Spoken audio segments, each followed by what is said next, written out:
Hi guys, welcome back. I hope you're all really well. So last weekend I posted some pictures from a wedding that I went to, and I really wanted to kind of film a get ready with me, but there just wasn't really time when I was there. I've never had so many questions on a picture about where my outfit is from, so I thought I would sit down today, I'm back at home now, and just sort of recreate how I got ready, the makeup that I did, the hair, and what I wore. It took me about, I want to say, an hour and a half to get ready, so I'm gonna try and cut this video down so that it's not quite as ridiculous and long-winded as that. So I'm just gonna start getting ready. I'm actually gonna do my hair first because that's what I did on the day. And I'm gonna use this, which I don't think I've really mentioned in a video before. I've had this for quite a while now. This is the Dyson Airwrap, and it comes with a bunch of different attachments, and this I'm gonna use to curl my hair because I have my hair curled on the day. So I've actually just washed my hair as normal, and then I blow dried it just at the roots a little bit with the blow dry attachment that comes with this, and then I also kind of just straightened it, got rid of any frizz and kinks and things like that with the brush. So it also comes with a straightening brush attachment, which does a pretty good job. My hair is kind of naturally slightly curly and wavy, so if I just blow dry it, it does go a bit frizzy and a bit big. Now this is kind of trial and error. I've definitely had to use it quite a few times to sort of get the hang of it and get to grips with how I wanted it to make my hair look. It's very good for a kind of bouncy, big, curly, blow dry type effect, but I prefer kind of more beachy, wavy curls, and I have found a way to do it with this, so I'm gonna show you how. So I'm just gonna start by sectioning off my hair. I'm just gonna take the top section up and come back to that later. So where is my hair grip? That I'm just gonna stick up there for now. And my hair is pretty much dry now, and the whole kind of premise behind this curler is that you can use it on wet hair and it dries your hair into place. I find that the wetter your hair is, the harder it actually is to curl, and also the less pretty they look. They don't look quite so uniform. That's just my hair anyway. So what I do is I just spray my hair with some water before I'm about to curl it, which basically just wets it down, but it makes it damp. It doesn't make it too kind of saturated, which I think is the problem. If you have quite thick hair, or if you have a lot of hair like I do, if it is very wet, the color doesn't quite work as well. So I'm gonna start off with this half section here. So if you have seen these curlers working before, basically you hold your hair up and you can just sort of let the air that circulates around wrap your hair around it. I'm going to show you that now because it's quite loud, so I'm not going to try and talk over it, but this is how it looks.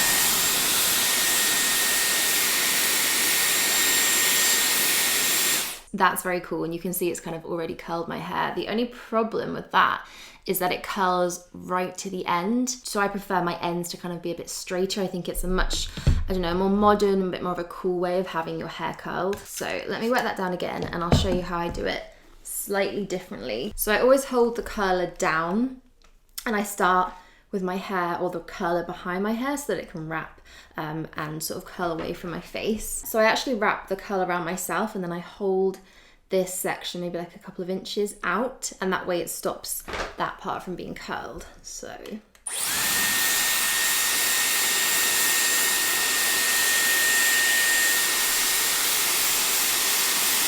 I hold it on for about 5 or 6 seconds, and then I do a blast of cold air, which you can also do up here, just to kind of set everything in.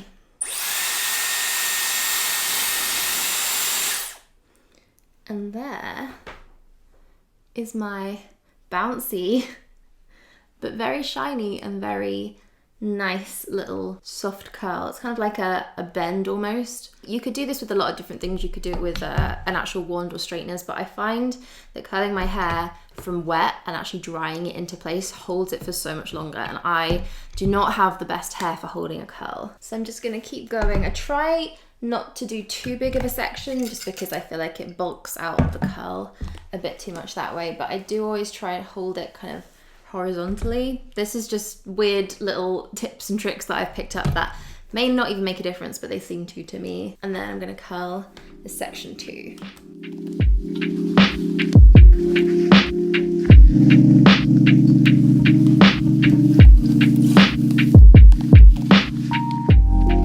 So that's half the bottom section done. That's a quarter of my head in maybe like 2 minutes, 3 at most. It's so quick, really easy. So I'm just gonna kind of give these a quick spray with some hairspray. I am using McKnight Modern Hairspray.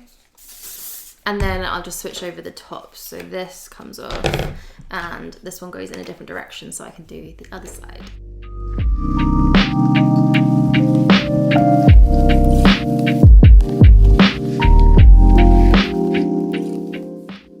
So now the bottom's done, I'm gonna kind of tuck that behind my neck and then use the clip to just gently hold them in place so that I can kind of curl this top section without any of that getting in the way. So I do the top section slightly differently to the bottom, especially around my face. So I pick out quite a small section. So I start from a lot further down and I actually only wrap it twice and I kind of hold it up like this.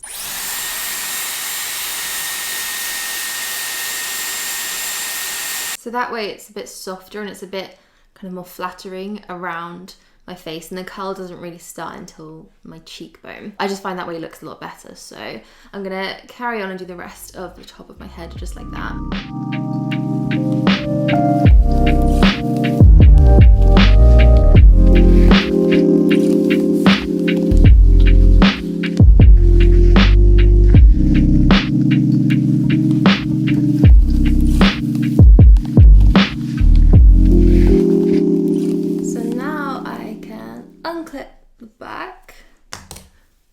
My hair curled. It looks quite crazy and curly right now, but I'm gonna actually leave it just to give it some more chance to set in, and then I'll come back to it later and style it how I styled it. For now, I will just tuck this behind my ear so I can carry on with my makeup. So now I've got you guys nice and zoomed in. Hello, hi there. Let's get started on makeup. So the makeup I did was very kind of full coverage, intense, glam.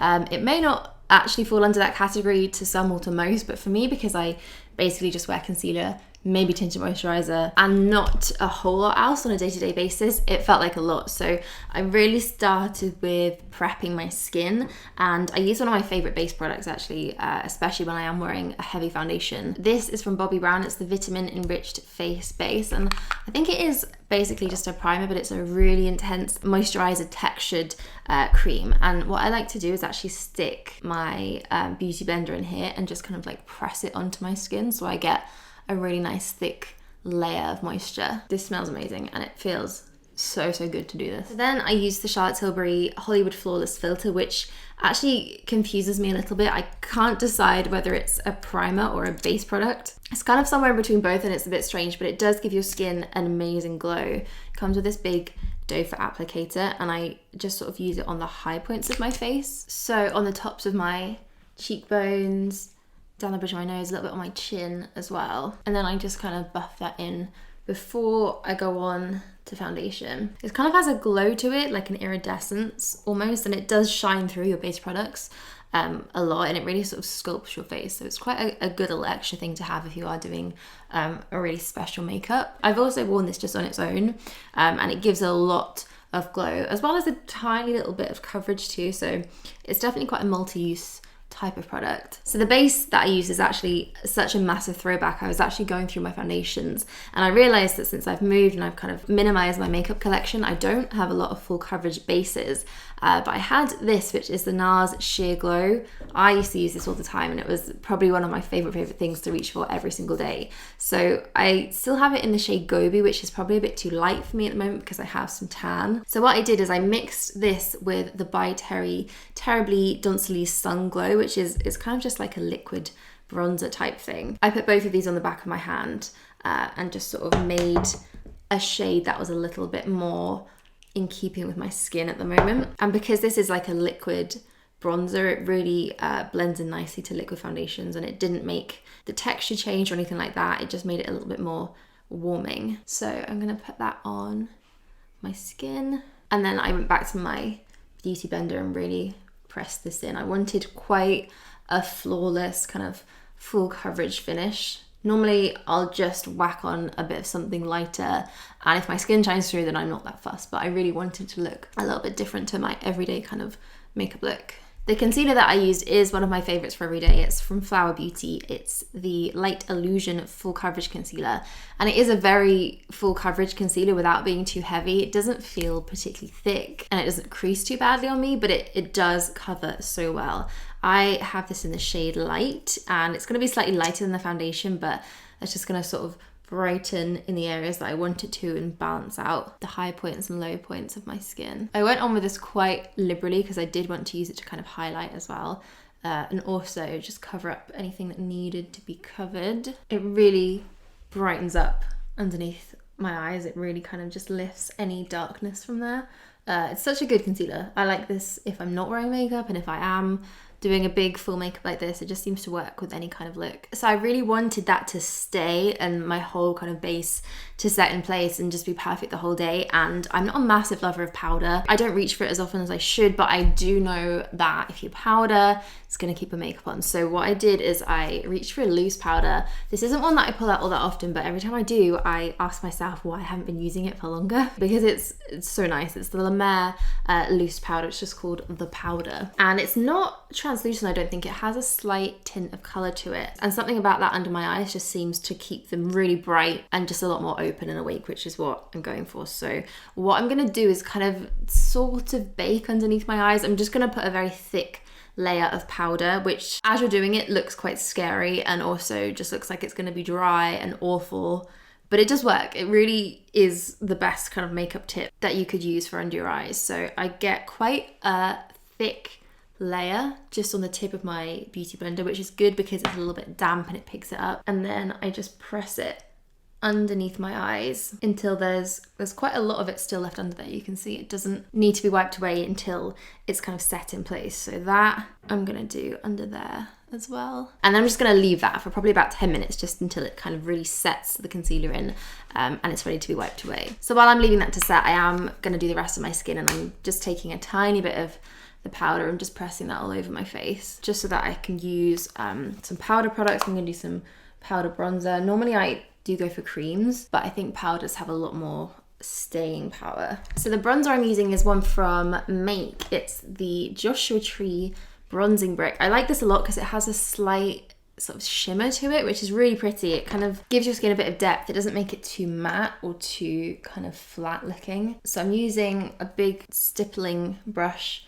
just to warm up my skin and dust that all over. This bronzer is a really nice colour. I'm going to take it on my chin, down my neck, and then because I have quite a low cut dress, I'm just going to put it here as well. I do like to put this a bit on the top of my nose as well, and then just sort of underneath my eyes. So I'm not really contouring, I'm just kind of giving a bit of a sun-kissed look to my face. I think bronzing this way as opposed to actually contouring just makes your skin look a bit more fresher and it's a bit less sort of done. So that's what I'm doing here. And then I'm also going to use some blusher. I've got one of the Charlotte Tilbury Cheek to Chic blushes, which I love. I think they're so great.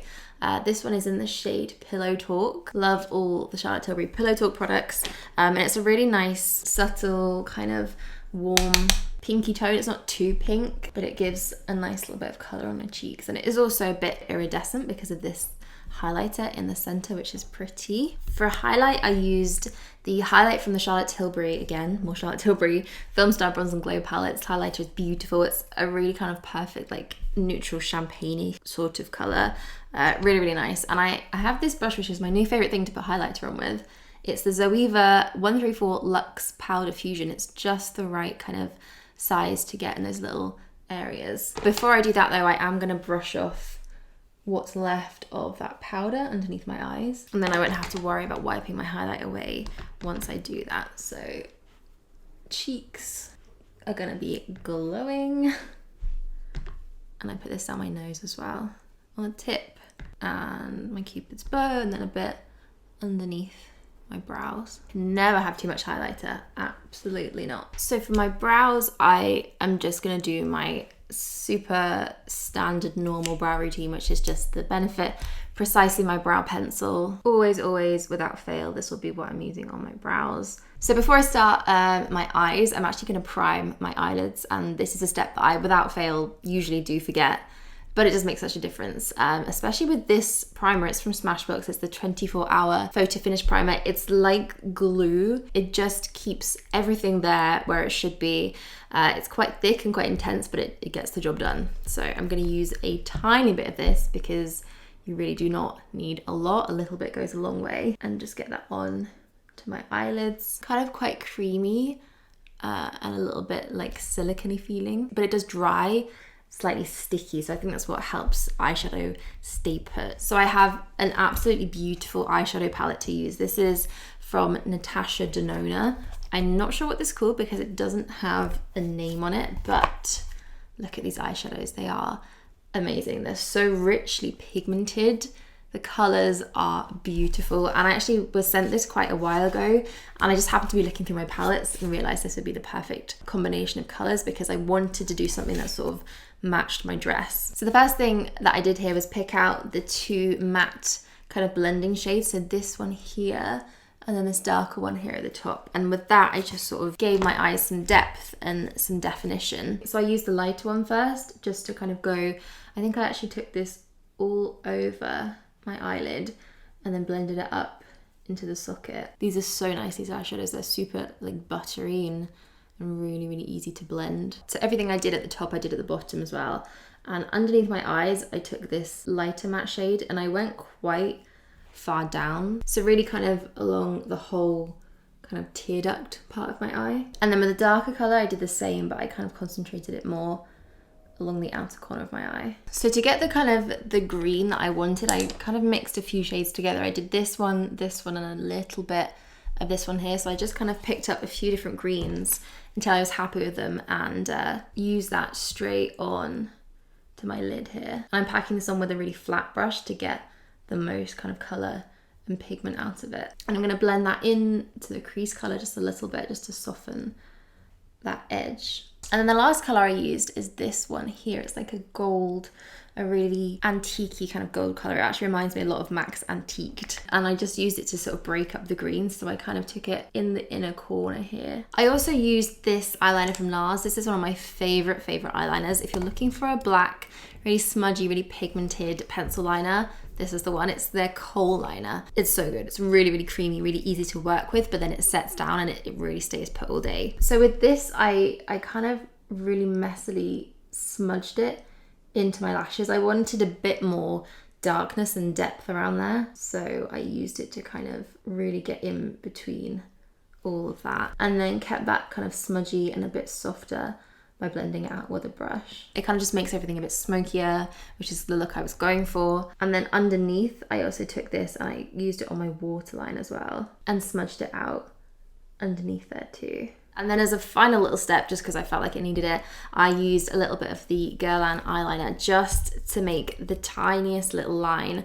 And I kind of kept this mostly to the outer half of my eye. So I just kind of pressed this into the roots of the lashes. I didn't do a wing. I didn't take it out very far. I just kind of kept it on the outer half of my eye. Next, mascara. I was kind of tempted to do some false lashes, although they always just sit really uncomfortably on my eyes. I think they look amazing and they really do finish off a look. I was a bit lazy and I decided not to use them, and I feel like this mascara, this by Terry one, it's the Lash-Expert Twist Brush, does give a really similar effect to false lashes. It really kind of fans them out and defines them, and it has this really funky brush too, which sort of changes shape when you twist the bottom. I like to keep it long because I find that does the best for my lashes. And this is where all that hard work that you've just put in either ends up looking great and works, or you're kind of stuck thinking, maybe I shouldn't have been quite so heavy-handed with the glitter. So I didn't stray too far from my normal lip combo, which is always this Max Factor lip liner in brown and nude, and then the NYX Soft Matte Lip Cream in London. I can't fault these two. They are the perfect lip combo, and I thought I would keep things simple because I was going darker on my eyes.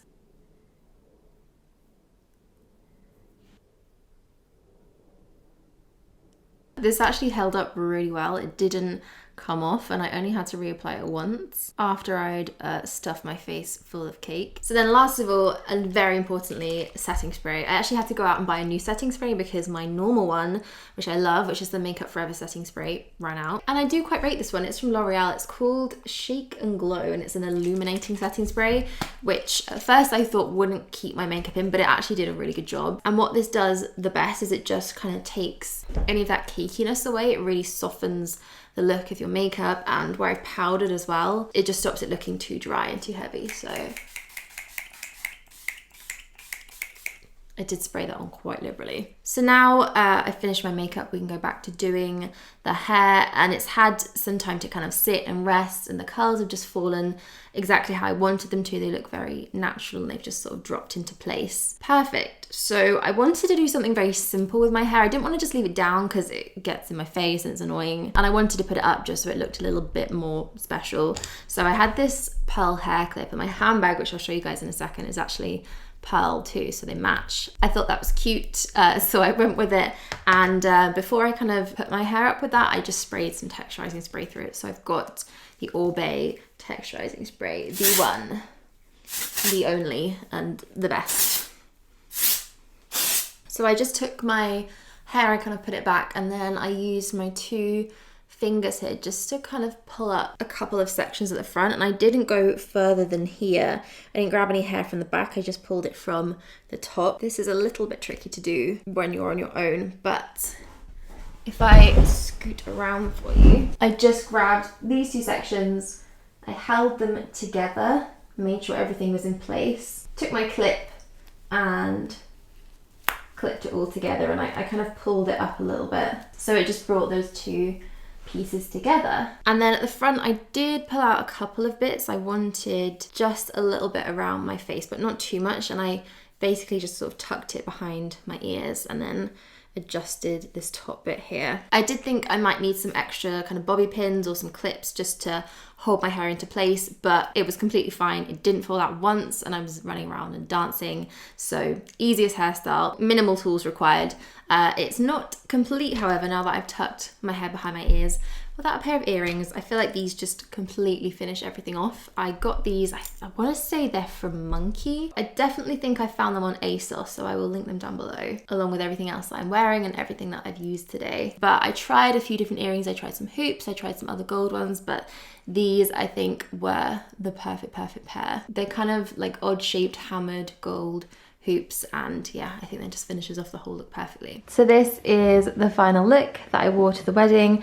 I have this incredible green dress on, which is from Silk Thread. I found it online. It was an absolute steal. Such a great kind of wedding guest appropriate dress. It feels so nice, it's super flattering too. It kind of hugs you at all the right angles, and then is a bit forgiving around here too. It's got a little slit at the back there, and I just actually wore this with my Zara little strappy heels, which have the really cool wooden heel. They're a really nice height actually. They're not too tall, so you can walk in them all day, you can dance in them.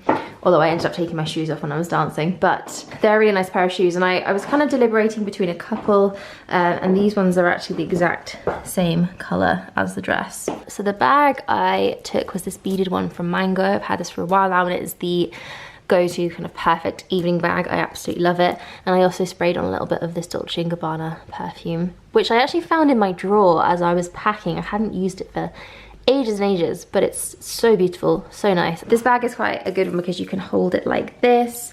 You can kind of turn it into a bit of a clutch, which is kind of how I was carrying it around most of the day, like that. Or you can put it on your shoulder and it's just out of the way. You've got both hands free, one for a drink, one for a canapé. So I hope you guys enjoyed getting ready with me, or re-getting ready with me. I really love this dress, and I'm sure I'll be wearing it on a few more occasions yet to come. So guys, I'm gonna leave you here. That is it from me today. Thank you all so much for watching, and I will see you again in my next video. Bye.